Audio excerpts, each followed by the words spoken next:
pas voté l'autre dimanche et honnêtement, c'est pas ma priorité. Voilà, c'est clair. Ce que j'attends du nouveau président ou de la nouvelle présidente, vu que c'est un Macron-Le Pen, c'est qu'ils prennent bien en compte toutes les revendications qui émergent maintenant sur la scène publique. Et voilà. Forcément, quand on voit le dernier rapport du GIEC, l'écologie s'est amenée à prendre une part importante. Et bien entendu, là, c'est la sécurité, toujours avec ce qui se passe actuellement, que ce soit au niveau international ou encore interne. La sécurité, c'est important également. Le vote blanc, c'est une option, mais on verra.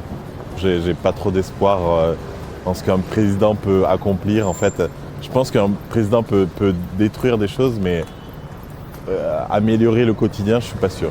Après, j'attends de voir, peut-être que je me trompe. Pour moi, le sujet principal, c'est l'éducation. L'éducation, parce que j'ai des enfants.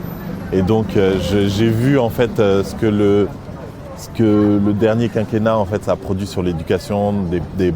J'habite dans le 93, donc notamment des enseignants qui ne sont pas remplacés, qui sont jamais remplacés pour le coup. Beaucoup d'absences en fait. Si on repart sur 5 ans qui ont été les mêmes que celles qui viennent de passer, en fait, on ne va pas avancer, notamment sur les questions d'écologie, sur les questions sociétales, sur les questions d'injustice sociale, féministe, tout ce qui est un petit peu, tout ce qui touche un peu à la solidarité aussi.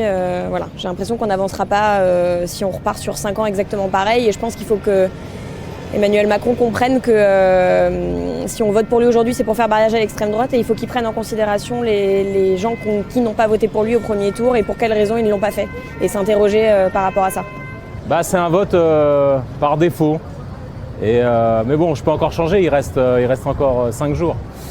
Donc voilà, je vais voter par défaut parce que les deux candidats ne me conviennent pas, mais je vais voter. Bon, j'ai 43 ans, donc j'en ai vu quand même des présidents.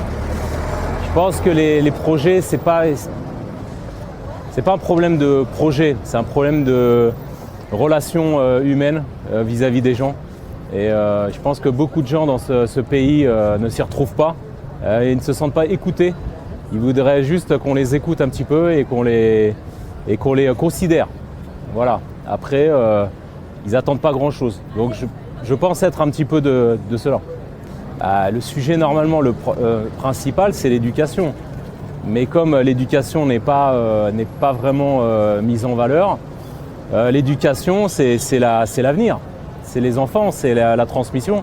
Et là, c'est l'immigration et les vieux. Donc, c'est n'importe quoi. Voilà, donc, ce pays marche sur la tête. Mais il marche sur la tête depuis 45 ans.